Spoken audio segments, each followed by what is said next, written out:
एक परिंदा भी पर नहीं मार सकता सिविल सेवाओं की अनुमति के बिना, जिलाधिकारी की अनुमति के बिना। जो बिल का ड्राफ्ट तैयार हो जाता है वही पार्लियामेंट में पेश किया जाता है, और चूंकि सरकार ने बना के पेश किया है, सरकार बहुमत में होती है, इसलिए जैसा चाहती है सरकार नॉर्मली पारित करा लेती है। अगर लाइन एजेंसी के रूप में ये अपना अच्छा रोल प्ले करें तो ये मैन मेड डिजास्टर रोका जा सकता है। मैक्स वेबर, जिन्हें फादर ऑफ ब्यूरोक्रेसी कहते हैं, का मानना था कि रोमन साम्राज्य जैसे शक्तिशाली साम्राज्य के उत्थान के पीछे ब्यूरोक्रेसी की पावर थी, और धीरे धीरे उस रोमन साम्राज्य का पतन हो गया, और उस पतन के पीछे जो शक्ति थी, उस पतन के पीछे जो कारण था, वो भी ब्यूरोक्रेसी थी। यानी ब्यूरोक्रेसी में रोमन साम्राज्य जैसे शक्तिशाली साम्राज्य के सृजन और पतन की शक्ति निहित है। अगर इस पावर को आप भारतीय संदर्भ में देखें तो भारत में आईएएस ऑफिसर्स के पास भी इसी प्रकार की सृजनात्मक और विनाशात्मक दोनों प्रकार की शक्तियां समाहित, इसीलिए इनको स्टील फ्रेम कहा जाता है। देश विकास के पथ पर कितना आगे जाएगा यह इनकी केंद्रीय भूमिका पर निर्भर करेगा, और देश कितना धीमे विकास के पथ पर जाएगा वह भी इनकी भूमिका पर निर्भर करेगा, क्योंकि देश में सबसे महत्वपूर्ण पोस्ट पर आईएएस ऑफिसर्स तैनात होते हैं। पावर्स क्या होती हैं इनकी, इस बात को डिकोड करना बेहद जटिल कार्य है। क्यों? क्योंकि इस देश में नीतियों के निर्माण और नीतियों के कार्यान्वयन तक, पॉलिसी फॉर्मुलेशन से लेकर के इम्प्लीमेंटेशन तक जितनी भी भूमिकाएं संपादित की जानी है, कानून के निर्माण से लेकर के कानूनों के क्रियान्वयन तक जितनी भी भूमिकाएं संपादित की जानी है, उन समस्त भूमिकाओं में इनकी केंद्रीय भूमिका होती है, सबसे महत्वपूर्ण भूमिका होती है। फिर भी हम कह सकते हैं कि इनकी जो पावर्स हैं वो एक तरीके से स्टाफ एजेंसी और लाइन एजेंसी के रूप में हम अनुभव कर सकते हैं। स्टाफ एजेंसी का मतलब क्या होता है? स्टाफ एजेंसी का मतलब है ये एडवाइजरी रोल प्ले करते हैं। मंत्री नीतियां बनाता है, ये सलाह देते हैं, कहा यही जाता है, लेकिन हकीकत में ये है कि जो ये सलाह दे देते हैं मंत्री उसको नीति के रूप में स्वीकार कर लेता है, क्योंकि मंत्री को पता है कि इनके पास एक लंबा अनुभव है, प्रशासनिक अनुभव है, और विभागों की बेहतर जानकारी है, एक बेहतर प्रशासन चलाने की समझ है। फिर भी अगर मंत्री चाहे तो वो उसे अध्ययन करता है, और अगर करेक्शन चाहे तो वह करेक्शन भी कराता है, लेकिन इन जनरल ऐसा नहीं होता। सामान्यतः सैद्धांतिक तौर पर तो हम कहते हैं कि नीतियाँ मंत्री ही बनाता है, लेकिन व्यवहार में नीतियाँ विभागों में ही तैयार होती हैं। एक आईएएस अधिकारी के नेतृत्व में जो उसकी जो पूरी टीम जो नीतियों का ड्राफ्ट तैयार कर लेती है, उसी ड्राफ्ट को ही मंत्री नीति का अंतिम रूप प्रदान कर देता है। यानी अगर व्यावहारिक तौर पर देखें तो पॉलिसी मेकिंग व्यवहार में आईएएस ऑफिसर कर रहा है। इसी तरीके से कानून पार्लियामेंट बनाती है, कानून बनाने की जिम्मेदारी पार्लियामेंट के पास है, लेकिन कानून बनाने का ड्राफ्ट विभागों में तैयार होता है। दो तरीके के बिल पेश होते हैं, एक गवर्नमेंट बिल, एक प्राइवेट बिल। प्राइवेट बिल हमारे यहाँ नाम मात्र के हैं, गवर्नमेंट बिल ही पेश होते हैं। गवर्नमेंट बिल विभागों में तैयार होते हैं, विभागों में आईएएस अधिकारी की लीडरशिप में तैयार होते हैं। जो बिल का ड्राफ्ट तैयार हो जाता है वही पार्लियामेंट में पेश किया जाता है, और चूंकि सरकार ने बना के पेश किया है, सरकार बहुमत में होती है, इसलिए जैसा चाहती है सरकार नॉर्मली पारित करा लेती है। कभी कभी थोड़े बहुत करेक्शन होते हैं, अमेंडमेंट होते हैं, लेकिन इन जनरल उसी रूप में पारित करा लिया जाता है। और इस ड्राफ्ट को तैयार करने में जो सबसे की रोल प्ले किया वो आईएएस अधिकारी और उसकी टीम ने किया। यानी एक तरीके से कहें तो कानून तो बना रही है संसद, लेकिन उसके पीछे कानून ने तो बस केवल संसद ने तो केवल औपचारिक रूप से पारित कर दिया उसे, लेकिन पूरा का पूरा जो ड्राफ्ट तैयार हुआ, पूरा का पूरा जो खाका तैयार हुआ, वो आईएएस अधिकारियों के द्वारा तैयार हुआ।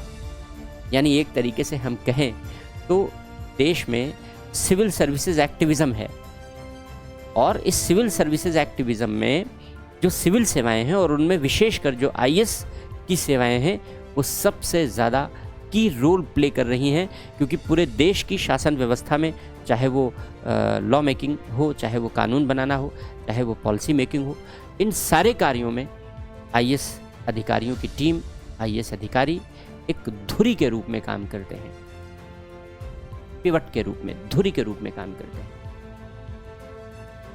मेहराब हैं वो। दूसरा, लाइन एजेंसी के रूप में उनकी पावर हम लोग देखते हैं। लाइन एजेंसी के रूप में उनकी पावर ज़्यादा अट्रैक्टिव होती है, ज़्यादा आकर्षक होती है। क्योंकि वो फील्ड में तैनात होते हैं। लाइन एजेंसी का मतलब है वो फील्ड में तैनाती होती है, जनता से इंटरेक्ट करते हैं और जनता के लिए नीतियों कानूनों को लागू करते हैं। जो नीतियाँ बनाई जाती हैं उन नीतियों को जनता तक लागू करना, जनता तक नीतियों को लाभ पहुँचाना, ये इन्हीं का कार्य है। जो भी कानून बनाए जाते हैं उन कानूनों का उचित तरीके से क्रियान्वयन हो, यह इन्हीं की जिम्मेदारी है। इस समय रोड एक्सीडेंट बहुत होते हैं, मानव जनित डिजास्टर है, ये मैन मेड डिजास्टर है। ये मैन मेड डिजास्टर इसलिए है क्योंकि लाइन एजेंसी के रूप में इन लोगों का रोल अच्छा नहीं है। अगर लाइन एजेंसी के रूप में ये अपना अच्छा रोल प्ले करें तो ये मैन मेड डिजास्टर रोका जा सकता है, कम तो किया ही जा सकता है। लेकिन प्रभावी रोल नहीं निभा पाते यहाँ पर, इसलिए ये मैन मेड डिजास्टर हमारे सामने दिखलाई पड़ता है। हालांकि इसमें लोगों की भी अपनी जिम्मेदारी होनी चाहिए, क्योंकि जन जागरूकता भी आवश्यक है, वो एक दूसरा एस्पेक्ट है। लेकिन हम लोग जहाँ तक पावर की बात कर रहे हैं तो इनके पास पावर है कि ये मैन मेड डिजास्टर रोक सकते हैं। अगर मैं ये कहूँ कि एक परिंदा भी पर नहीं मार सकता सिविल सेवाओं की अनुमति के बिना, जिलाधिकारी की अनुमति के बिना जिले में, तो ये अतिशयोक्ति नहीं है। जिले में जिलाधिकारी जिस तरीके से जिला प्रशासन को,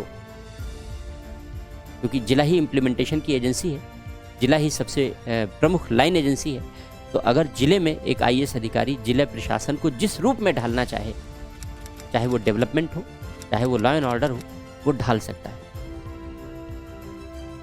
अगर वो चाह ले कि जिले में अपराध नहीं होंगे तो नहीं होंगे, लेकिन हाँ, उसे पुलिस अधीक्षकों की सहायता लेनी पड़ेगी, क्योंकि पूरी टीम होती है। जिलाधिकारी, जिला प्रशासन एक टीम की तरीके से काम करता है और जिला प्रशासन का मुखिया यानी जिलाधिकारी उस टीम का कप्तान है, कैप्टन है। ये आईएएस अधिकारी है। जब तक अपनी टीम को साथ लेकर के वो नहीं चलेगा तब तक वो प्रभावी तरीके से कार्य नहीं कर पाएगा। द्वंद्व दिखते हैं, वहाँ भी समस्याएं दिखती हैं, वो अभी हम लोग बाद में किसी दूसरे टॉपिक में चर्चा करेंगे कि आईएएस और आईपीएस के बीच का झगड़ा क्या होता है। लेकिन इन जनरल नहीं होता, मिलकर काम किया जाता है। और अगर ये टीम मिलकर के काम करे तो कोई ऐसा कारण नहीं है कि जिले को अपराध मुक्त न बनाया जा सके। बनाया जा सकता है, लेकिन यह इच्छा शक्ति आईएएस अधिकारी को शो करनी होगी, दिखानी होगी, और ऊपर से सपोर्ट भी चाहिए। क्योंकि मैंने ये अनुभव किया है कि अगर राज्यों में किसी जिले में जिलाधिकारियों ने ये इच्छा शक्ति दिखाई है, ऐसा नहीं दिखाई है कि हम जिले को अपराध मुक्त करना चाहते हैं, तो ऊपर से ट्रांसफ़र का आदेश आ जाता है कि अरे मेरा धंधा बंद कर दोगे, राजनेताओं की कमाई बंद कर दोगे, क्योंकि अपराध बंद हो जाएगा तो राजनेताओं की कमाई कहाँ से होगी। नतीजा क्यों? क्योंकि एन वोहरा कमेटी ने अपनी रिपोर्ट में लिखा है, एन वोहरा भारत सरकार के होम सेक्रेटरी थे और उनको इंटेलिजेंस ब्यूरो के डायरेक्टर, सीबीआई के डायरेक्टर, रॉ के चीफ सबने असिस्ट किया। उन्होंने रिपोर्ट तैयार की कि इस देश में मंत्रियों, राजनेताओं, अधिकारियों के अपराधियों और बड़े बड़े माफियाओं, इंटरनेशनल माफियाओं के साथ भ्रष्ट गठजोड़ बना है। नतीजा ये है कि अगर कोई अधिकारी ईमानदारी से इस तरीके से काम करना भी चाहे तो अक्सर उसे ट्रांसफ़र पुरस्कार के रूप में दे दिया जाता है। लेकिन अगर नहीं दिया जाए और वो चाह ले तो कोई ऐसा कारण नहीं है कि जिले में अपराध मुक्त ना हो जाए। जिले में अपराधियों को जिला छोड़ करके भागना पड़ेगा और या तो अपराध छोड़ देना पड़ेगा। ये पावर है एक आईएएस के पास, यदि चाह ले तो, यदि ठान ले तो, और ऊपर से सपोर्ट भी मिले। ये बेहद जरूरी है। ऐसा ना हो कि ट्रांसफ़र कर दिया जाए। तो लॉ एंड ऑर्डर की पावर सबसे बड़ी पावर है जो वो एंजॉय करता है और सबसे अट्रैक्टिव है आपके लिए। इसके अलावा जो दूसरी पावर है वो डेवलपमेंट से रिलेटेड है। वह डेवलपमेंट के सभी कार्यों के लिए एक चीफ कोऑर्डिनेटिंग एजेंसी के रूप में काम करता है। पहले तो वो डेवलपमेंट के काम खुद करता था, लेकिन उसके ऊपर कार्यभार बढ़ता गया। कार्यभार बहुत होता है। अगर जिलाधिकारी रोज़ 10 घंटे काम करे और 7 दिन काम करे, यानी 70 घंटे काम करे, तब उसके रोज़मर्रा के जो दैनिक कामकाज हैं वो निपटते हैं। डेवलपमेंट में कहाँ भूमिका निभा पाएगा? तो ऐसी दशा में उसके पास कार्यों का बोझ बहुत होता है। कहा जाता है ना, वो एक कछुआ है जिसके ऊपर हाथी रूपी प्रशासन का बोझ लदा हुआ है। तो ऐसे परिवेश में जिलाधिकारी के लिए, एक आईएएस ऑफिसर के लिए उससे डेवलपमेंट के कार्य ले लिए गए हैं कि वो डेवलपमेंट नहीं करे, लेकिन कोऑर्डिनेशन उसका सबसे बड़ा कार्य है। और वो डेवलपमेंट एजेंसीज के बीच कोऑर्डिनेशन स्थापित करता है, समन्वय की स्थापना करता है, जिससे डेवलपमेंट को बेहतर तरीके से प्रमोट किया जा सके। एक तरीके से कहें तो वो एजेंट ऑफ चेंज है, वो परिवर्तन का एजेंट है। जिले में कैसा परिवर्तन आएगा डेवलपमेंट की दशा में, ये जिलाधिकारी ही तय करेगा, आईएएस ऑफिसर ही तय करेगा कि जिले में परिवर्तन की दिशा और दशा क्या होगी, ये उसके पास है। डूनहम का स्टेटमेंट है, डूनहम कहते हैं कि यदि हमारी सभ्यता असफल होगी तो यह सिविल सेवाओं, लोक प्रशासन, पब्लिक एडमिनिस्ट्रेशन, आईएएस अधिकारियों की असफलता हो, यानी आईएएस अधिकारियों की असफलता होगी। इसका मतलब है कि हम अपनी सभ्यता का कितना विकास कर पाएंगे यह ब्यूरोक्रेसी पर डिपेंड करेगा। और ब्यूरोक्रेसी में सबसे बड़ा की रोल आईएएस अधिकारी प्ले करते हैं, इसलिए आईएएस अधिकारियों की भूमिका पर निर्भर करेगा। गर्भ से लेकर कब्र तक, केवल मनुष्य के जीवन में ही नहीं, केवल मानव जीवन में ही नहीं, बल्कि मानव जीवन के से पहले गर्भ से लेकर के जब व्यक्ति का जन्म नहीं होता है उससे पहले ही स्वास्थ्य, माँ के स्वास्थ्य की देखभाल करने से लेकर के और मृत्यु के बाद भी दाह संस्कार आदि तमाम ऐसी घटनाएं हैं जहाँ तक सिविल सेवाएं अपनी भूमिका का निर्वाह करती हैं। कोविड के संकट के दौरान हमने इस बात को बहुत करीबी से देखा है, जहाँ परिजन स्वयं दाह संस्कार करने से बच रहे थे, वहाँ सिविल सेवाएं आगे आई और उन सिविल सेवाओं ने लोगों का दाह संस्कार किया।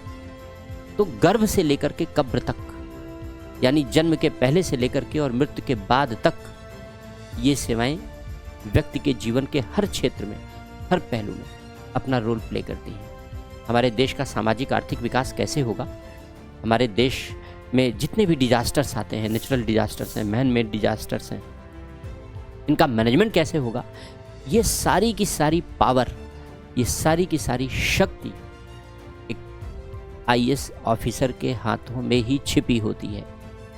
वही सबसे बड़ा डिसीजन मेकर होता है इन सारी दशाओं में, चाहे वो स्टाफ एजेंसी के रूप में डिसीजन ले और चाहे वो लाइन एजेंसी के रूप में डिसीजन ले, लेकिन डिसीजन का केंद्र हमेशा एक आईएएस ऑफिसर होता है।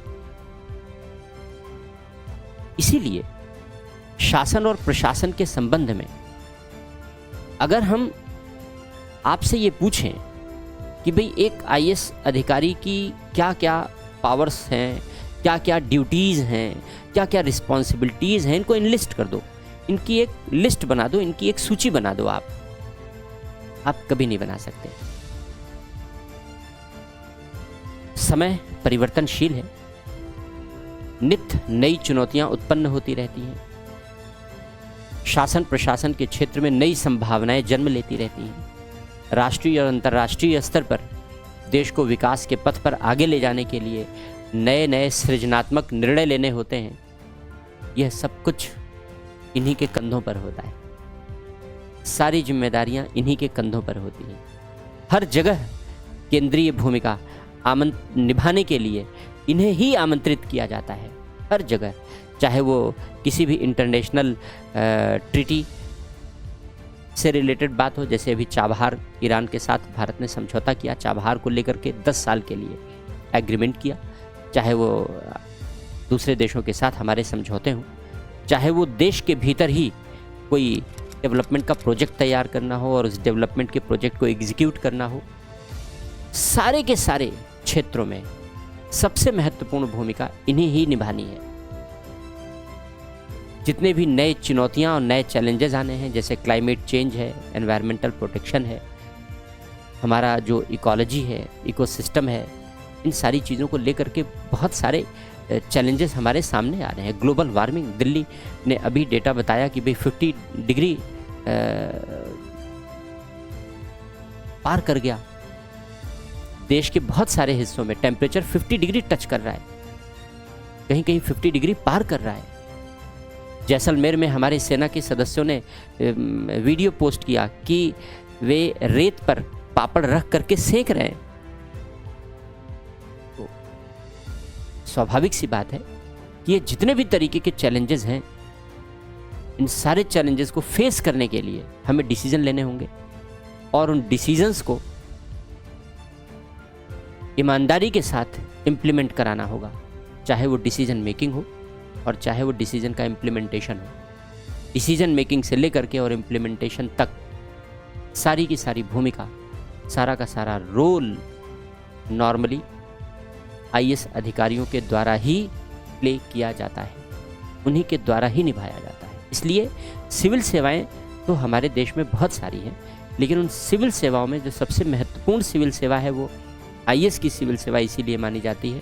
और इनके पावर्स, इनकी रिस्पॉन्सिबिलिटीज़, इनकी ड्यूटीज़, इनके फंक्शंस की हम फाइनल लिस्ट तैयार नहीं कर सकते।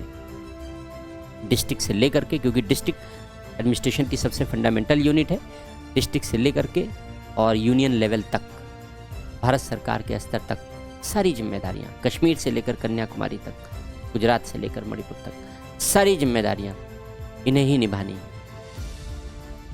सारे महत्वपूर्ण निर्णय इन्हें ही लेने हैं और सारे ही महत्वपूर्ण निर्णय इन्हें ही लागू करने हैं या करवाने हैं, चाहे प्राइम मिनिस्टर हो और चाहे चीफ मिनिस्टर हो। बिना आईएएस अधिकारियों के एक कदम मूव नहीं कर सकते। जितने भी आईएएस अधिकारी हैं, अगर वे कहीं कैबिनेट सेक्रेटरी के रूप में तैनात हैं, कहीं चीफ सेक्रेटरी के रूप में तैनात हैं, तो वे प्राइम मिनिस्टर और चीफ मिनिस्टर की आंख और कान हैं। उनके अभाव में न तो डिसीजन लिया जा सकता है, न लागू किया जा सकता है। इसलिए हम ये कह सकते हैं कि इनकी पावर्स, ड्यूटीज़, रिस्पॉन्सिबिलिटीज़, फंक्शंस, इनकी कोई अंतिम लिस्ट तैयार नहीं की जा सकती। और शायद यही कारण है जिसकी वजह से आईएएस सभी सेवाओं में आकर्षण का सबसे अधिक केंद्र रहता है।